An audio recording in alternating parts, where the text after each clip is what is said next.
Welcome back to I've Never Felt Better, just one of the guys who tracked down vampires and other vampiric beings. This chapter is chapter 7. It's called Hexacore.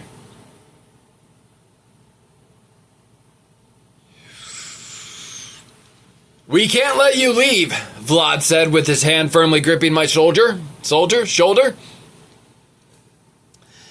Just because I learned how to read doesn't mean that I'm gonna not make mess-ups. It's at least half as long as it was before. So, I half apologize. The hell I can't, I spouted. Jax lowered his gun, realizing that I began to think they were kidnapping me. They then took turns explaining my situation. Apparently, while out in the alley before being nearly ingested by a bodiless vampire hot chick, the brilliant green square I chose to admire for a short time delivered a guest into my body. The guest was the blotch I saw on my x-ray earlier, and the guest wasn't going to leave. They explained my earlier car wash / body wash was to clean off any possible infestation that may have been on me, but apparently they were too late and the organism had already seeped beneath my skin. And they farther explained that this organism is, of course, like everything else we met that night, a vampiric life form.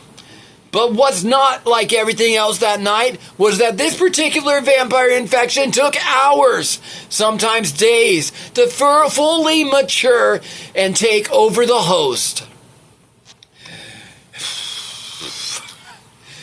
Vlad and Jax couldn't let me out lose into the... I can't read. I also think I spelled it wrong. Hey, do you want to know what my voice sounds like when I pretend to be Leslie? I forgot his last name. No, what's his name? I don't know. Anyway, here it goes.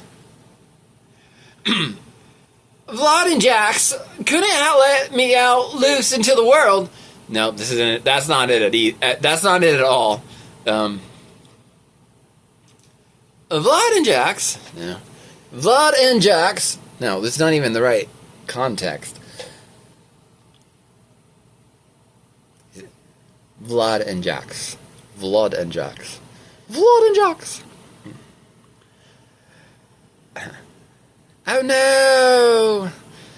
It's not that either. Vlad and Jax. Ah!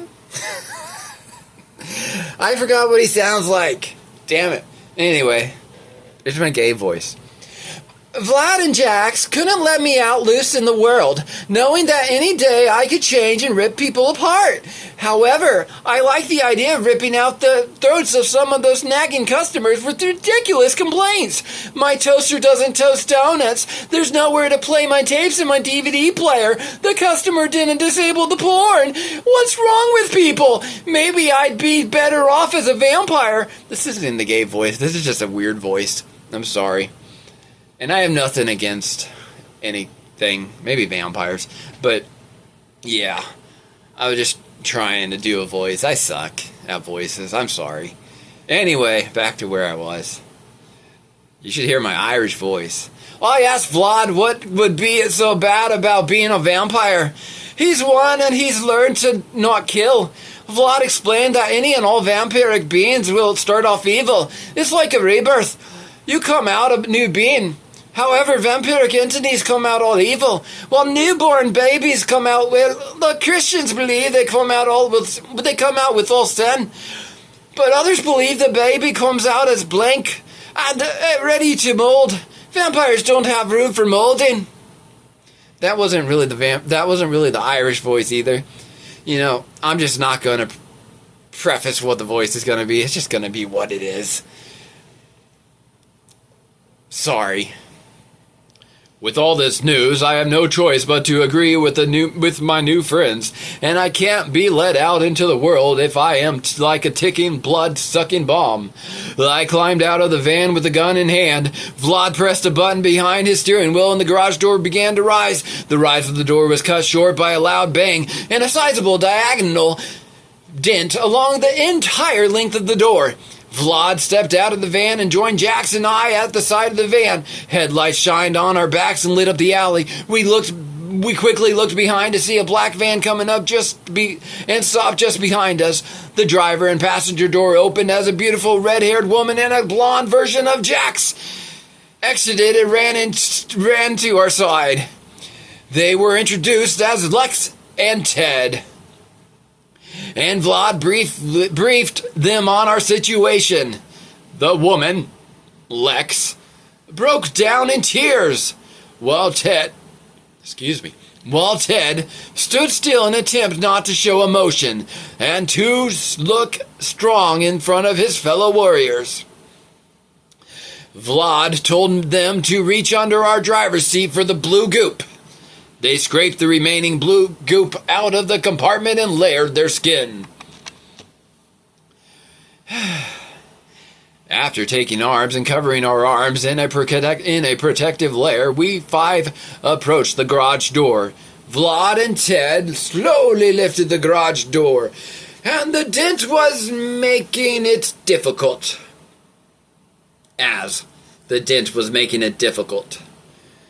Whew. When the garage would open no more, we all ducked under the door and stared ahead at the devastated facility. Lex saw the bodies Vlad threw earlier and the flood of blood water sliding over the ground, and then she broke down in tears. So we're back to not knowing how to read. I'm sorry. Maybe that helped. When the garage would open no more, we all ducked under the door and stared ahead at the devastated facility. Lex saw the bodies Vlad threw earlier, and the flood of blood water sliding out over the ground. And then she broke down in tears. Ted consoled her while the rest of us searched the facility with our eyes. Vlad spotted Hexacore in the far right corner of the ceiling, and Hexacore noticed he was spotted.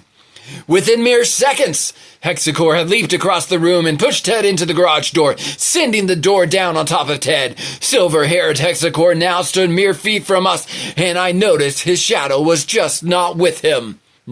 I noticed his shadow was with him. I dreaded the moment the shadow would split into several pieces and dissect me with the rest of the soldiers. Hexacore stood in front of Vlad and placed his hands on Vlad's face as if a father greeting his long-lost son. Hexacore looked into Vlad's eyes with a smile, while Vlad's eyes were filled with anger and his expression matched. Vlad leaned toward Hexacore, grabbed his arms, and launched himself into Hexacore, sending them both splashing several feet forward into the bloody water. Fuck.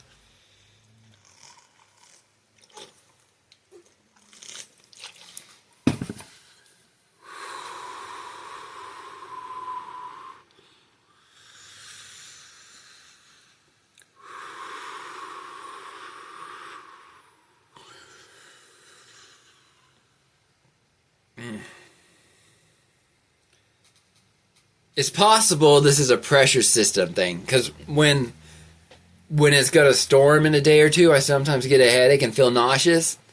I don't know if that's what's happening right now or not, but anyway, I'm fighting through it. So to continue, I'm in the middle of the paragraph. This is a longer chapter, so don't judge the time. Where were we? Well, there we go. Vlad and Hexacore took turns struggling beneath the other while avoiding jabs to the head until Hexacore... Oh, Vexacore's a cool name. But no, it's Hexacore. until Hexacore broke away from his shadow, and the soul shadow grabbed and pulled Vlad off Hexacore. Hexacore then punched Vlad in the face repeatedly with the shadow while the shadow held Vlad in place. Jax, Lex, and I helped Ted out from under the garage door, and when we heard Vlad call out, the four of us then fired repeatedly at Hexacore in his shadow. Hexacore ceased punching Vlad for a brief second and let his arms fall to the side. As soon as he clenched his fist, I began to see a mass grow inside his shoulder and slide along his arm to his wrist. There, then, the skin split, and a sharp bone extended out. It's not Wolverine. A moment of courage passed through me once again that night, and I quickly mustered the energy to run full speed at Hexacore and leap into his midsection, sending him headfirst into the skull of one of the dead doctors, and unfortunately sending the bone spike into my left shoulder. The others took this opportunity to try and pry Vlad from the shadow's grasp, but the shadow vanished on its own. As I lied next to Hexacore, I raised my gun and fired several blasts to his head. I then stood up slowly, allowing the bone spike to slide out of my shoulder, and after a few deep breaths, I repeated the shots into his heart, making sure this monster would never kill another person. I held my shoulder in pain as the others ran to my side. I could see Vlad had a tear forming from the loss of a family member. Well, what a dick thing to do on the first night you meet someone. Kill their kid. I mean, but he diverted his attention to helping me rather than check Hexacore's vital signs. The four of them cheered and thanked me for my act of bravery, but all I could think of was that I will soon suffer a similar fate. If not by the end of the night, then before the week's end. I kneeled down next to Hexacore, grabbed his arm, and drove his bone spike through his heart. It wasn't enough that I shot him several times. I had to stab him in the heart. And then he turns to Vlad and just starts speaking. Can we go after the green square? I looked at Jackson. I squeezed my shoulder to hold off the pain. Jack saw the anger and conviction in my eyes. Earlier, you said this square was much worse than Hexacore. Wrong voice. If that square infected me by merely hovering over me, what's to say others weren't affected without your knowledge? I continued. I mean, I was hovering over the alley when I went through the wall, and it was hovering over the alley when I went through the wall, and was gone when we left. For the first time, Jackson Vlad looked at me as one of them rather than a stowaway they just had to babysit until my vampirification. We can comb the city, but the green square isn't likely to appear if they see our vans. We'll have to walk, Lex continued. And you will have to stay here, lest you want to lose your arm. Get me a sling. I'm not staying here. I'm losing my life in a couple of days. Maybe this square will hold the key to disinfecting me. I laughed through my pain at my disinfecting remark. It's worth a shot, Ted remarked as Lex wrapped gauze around my chest and over my shoulder to slow the bleeding. I then stood up, and the five of us walked out of the garage to the vans, where we were each handed a cell phone, split up again, and then we peeled out of the driveway. That one was rather long, but I think the next one's the last chapter, so see you next time.